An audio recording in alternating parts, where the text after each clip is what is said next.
ভর্তা ভাতের জুড়ি নেই। এটা যেমন সত্যি বাঙালির কাছে, তেমনি বিশ্বের অন্যান্য দেশে এরকম ভর্তার প্রচলন আছে কিনা সঠিক আমি জানি না। আসসালামু আলাইকুম ভিউয়ার্স, আপনারা নিশ্চয়ই ভালো আছেন। কচু পাতা দিয়ে ভর্তা তৈরি করবো, আর সেই জন্যই দুধ কচুগুলো কেটে নিলাম। সবাই এগুলো বিভিন্ন নামে ডাকেন, তবে আমরা সবসময় দুধ কচু বলে চিনি। দেখুন পাতাটা কত সুন্দর। এই পাতাগুলো আমি আমার মায়ের কাছ থেকে নিয়ে এসেছিলাম। তারপরে যেগুলো এখন আমি সুন্দর করে পরিষ্কার করে পানি দিয়ে ধুয়ে নিলাম। ধুয়ে তারপরে এগুলোকে কেটে নেব। আসলে গরম ভাতের সাথে এই ভর্তাটা খেতে এতই মজা যে কোনো ভালো রিচ ফুড থেকে অবশ্যই এটা বেস্ট। আমার কাছে তো অবশ্যই, আমাদের ফ্যামিলিতে সবাই বেশ পছন্দ করে, আর এটা পুষ্টিগুণেও অনেক বেশি ভালো। আর কচু শাক সবসময় আয়রন প্রচুর থাকে, রক্ত বর্ধন করে, রক্ত পরিষ্কার করে, যার জন্য এই কচু সবসময় সমাদৃত আমাদের সমাজে।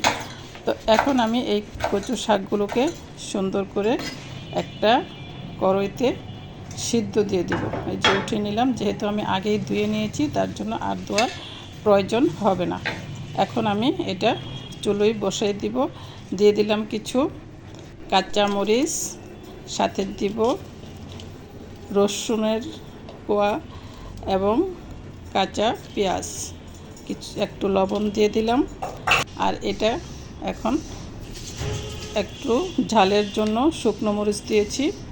এখন সামান্য একটু পানি দিব, খুবই সামান্য, যাতে এটা ভালো করে একটু সিদ্ধ হয়ে যায়। এখন সিদ্ধ চাপিয়ে দিলাম, বাস। এখন দেখুন মনে হচ্ছিল কড়াইটা ভরে গেছে, কিন্তু দেখুন একটুতেই একদম চুপসে অল্প একটু হয়ে গেল। সাথে কিন্তু একটু চিংড়ি মাছও দিয়েছিলাম, খুবই সামান্য চিংড়ি মাছ। এখন এটাকে সিদ্ধ করে নিলাম, সিদ্ধ হয়ে গেছে। এখন শুধু পাটায় বেটে নিলে সবচেয়ে বেস্ট হয়, কিন্তু পাটায় বেটাটা একটু ঝামেলার ছিল বিদায় আমি ব্লেন্ডারে ব্লেন্ড করে নিয়েছি। এই যে দেখুন ব্লেন্ডারে ব্লেন্ড করে নিলাম। এখন ব্লেন্ডার থেকে নামিয়ে জাস্ট শুধু একটু খাঁটি সরিষার তেল মাখিয়ে নিব, এইটুকুই কাজ। বাস, হয়ে গেল আমার মজাদার, খুবই মজাদার একটি কচু শাকের ভর্তা। তো ভিউয়ার্স, আপনারা যারা এরকম খেতে পছন্দ করেন, খুব সহজেই যে কোনো কচু পাতা দিয়ে এই ভর্তাটি তৈরি করে নিতে পারেন। তবে এই কচু শাকটা কিন্তু কিছুতেই গলায় ধরে না। তারপরও যদি আপনারা সাথে একটু লেবু নিয়ে নিতে পারেন তাহলে সবচেয়ে ভালো হয়। এখন আমার কাজ শেষ। তো ধন্যবাদ সবাইকে। ভিডিওটি দেখে লাইক, কমেন্ট এবং শেয়ার করে দিবেন। আর যারা ইউটিউব থেকে দেখছেন তারা সাবস্ক্রাইব করে দিবেন। ধন্যবাদ।